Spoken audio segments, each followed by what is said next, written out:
The day I got a job offer, Cindy, my cousin's wife, announced she was pregnant. She gave me to move out or pay $10,000 a month for living expenses. But what she didn't know is that the house we're living in now is mine and the money we use also comes from me. The day I received my offer letter, Uncle Mark made a huge feast. Even Jason, my cousin, who was usually too busy with work, rushed home before dinner. After a few rounds of drinks, Cindy, who had been quietly eating, suddenly spoke. "I'm pregnant." The room went silent for a few seconds before it burst into laughter and excitement. Jason's face turned red with joy as he stared at Cindy's belly. "Really, Cindy, why didn't you tell me?" Cindy smiled shyly. "I wanted to surprise you." No one was happier than Uncle Mark and Aunt Linda. Jason and Cindy had been married for 3 years without having any children. I was genuinely happy for Cindy and thought to myself, I'll definitely give my future niece or nephew a big gift. As the joyful atmosphere grew, Cindy suddenly put down her chopsticks. "There's one more thing I want to mention," she said. Aunt Linda, her eyes still full of joy, asked, "What is it?" "I think Sierra should move out," Cindy said with a cold expression. "She's already found a job, and now that I'm pregnant it's going to be inconvenient after the baby is born."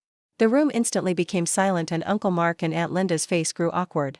Cindy, though usually quiet, had never spoken to me with such a cold tone. I had always thought she was nice, so I responded kindly, "There shouldn't be any inconvenience. And when the baby arrives I can even help take care of it. When the baby comes there won't be enough room for everyone." "How could that be?" I said, trying to be considerate. "We can clean up the attic floor and make room for your little family. There will be more than enough space." Cindy shot me an inexplicable glare. Aunt Linda chimed in to reassure her. "Cindy, don't worry, we'll make sure neither you nor the baby is uncomfortable." Cindy wasn't finished. "When I have the baby I'll be recovering and won't be able to move around or dress properly.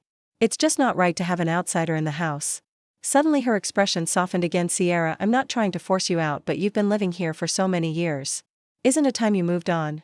Seeing my face darken, Cindy added, "Your parents passed away early when you were in college. And grad school, my in-laws covered all your living expenses. Nowadays young women are all about independence. It's time you learned some self-respect and started living on your own." Uncle Mark, who had been silent for a long time, finally slammed his hand on the table, yelling at Cindy, "That's enough, you're getting out of line. Jason, take your wife back to your room." Jason quickly stepped in to defend. "Her dad, Cindy's pregnant. Why are you yelling at her? Besides, she's not wrong." Uncle Mark lost it. He slammed his glass down and shouted at Jason, "Then you can get out too. Cindy wasn't wrong. 7 years ago my parents were in a car accident and both became comos. That year I was about to take my college entrance exams, juggling between school and the hospital. And I started thinking about hiring a nurse when Uncle Mark found out. He came to me and said, 'Sierra, you don't need to hire a nurse, Aunt Linda and I can take care of them.' Uncle Mark had always been kind to me, but taking care of one person in a coma was already hard. Let alone 2. It's no trouble," he said, tears welling in his eyes. "They're my sister and brother-in-law. After all, no one will care for them better than family." After thinking it over, I agreed and paid Uncle Mark and Aunt Linda triple the normal rate to take care of my parents. They did a great job. Every time I visited there was no smell or mess on them. They looked after my parents for over a year before both passed away. The tension in the room was palpable and everyone had their eyes on me. I took a deep breath, trying to stay calm.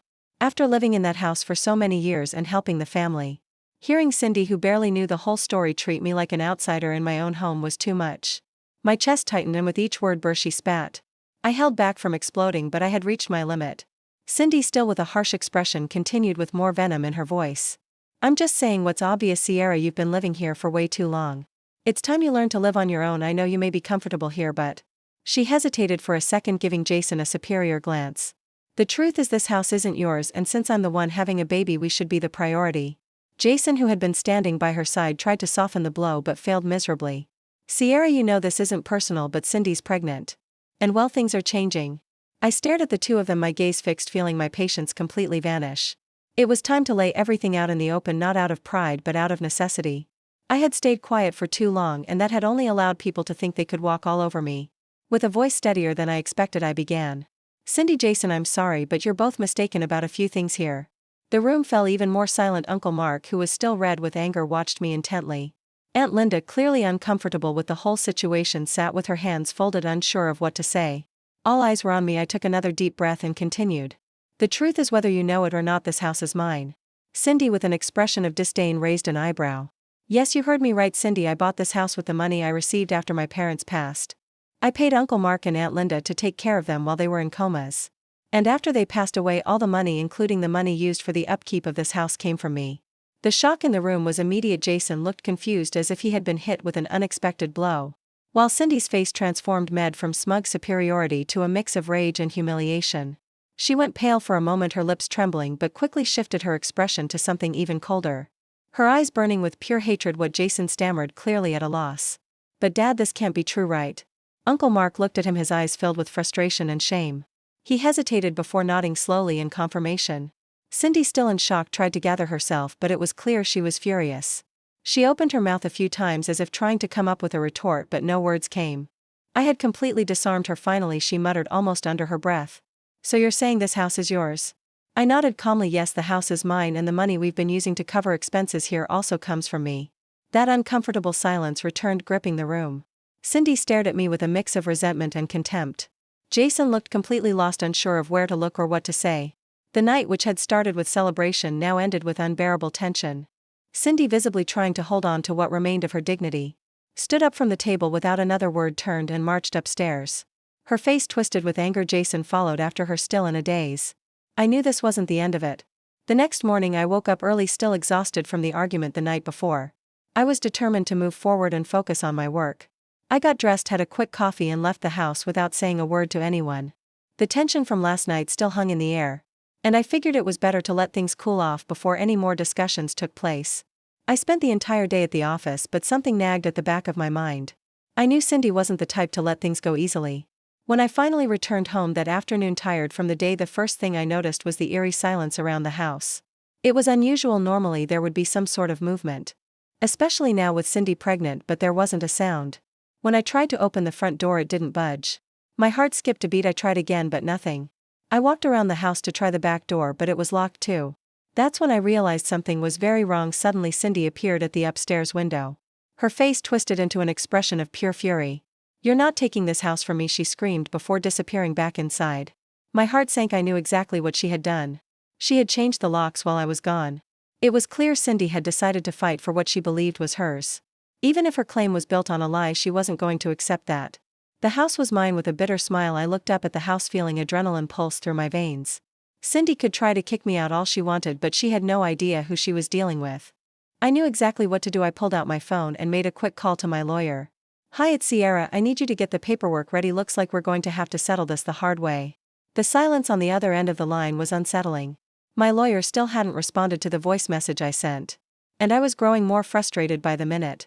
This situation had spiraled out of control, and I knew I couldn't wait any longer. Cindy was trying to force me out of my own home, and I wasn't about to let that happen. Taking a deep breath, I decided it was time to escalate. I picked up my phone again, but this time I dialed the police. Calmly I explained the situation, how Cindy had changed the locks on my house without permission, and refused to let me in. Do you have proof of ownership, ma'am? The officer on the other end asked.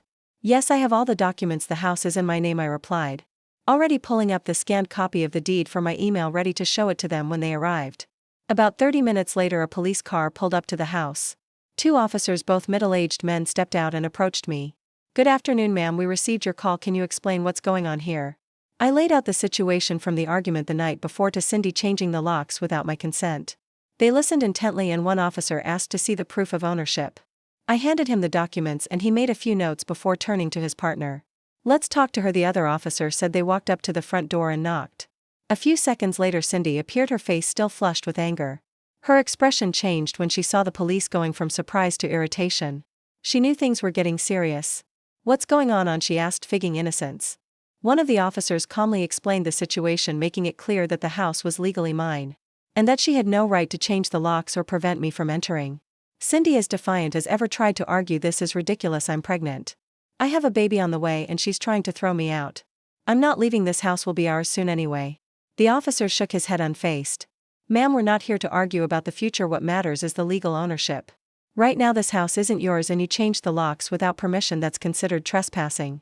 Cindy's composure cracked. I'm not leaving, she shouted, her voice shaking with rage. This house should be mine, and you can't force me out. The other officer, who had been quiet until now, spoke up firmly. You have 2 options, ma'am. Either you leave the house now or you'll be arrested for trespassing. It's your choice. Cindy's face went pale. She looked at me, her eyes burning with hatred. But she knew she had lost. Her defiance crumbled. And after a few tense moments, she let out a furious scream. You'll regret this, she yelled, her voice full of venom. I'm leaving, but this isn't over. She stormed upstairs, and I could hear her angrily packing her things. Jason, still at work, wasn't there to witness the scene, but I knew he'd be livid when he found out. Still, I didn't care. Cindy had crossed the line. A few minutes later, she came stomping down the stairs, a suitcase in hand. Her face twisted in rage, she stormed past the officers without looking at me. But before she left, she turned and shot me one final look of pure malice. Without another word, she walked out the door. I stood my ground, refusing to let her words get to me. I knew I had done the right thing. After the police left, I stood in the living room, finally feeling the weight lift off my shoulders. Cindy was gone, and she wouldn't be coming back in the weeks that followed. Jason tried to reach out multiple times, but my decision was made. Cindy was never setting foot in my house again, even when their baby was born. I held firm. Cindy had shown her true colors, and there was no way I was going to let her back into my life or my home. Eventually, Jason and Cindy gave up. They found another place to live. And I moved on with my life in peace. From that day forward, my home was truly mine again. And I never let Cindy cross that threshold ever again. Do you think I did the right thing? Thank you for watching. Please like and subscribe to my YouTube channel for more story like this.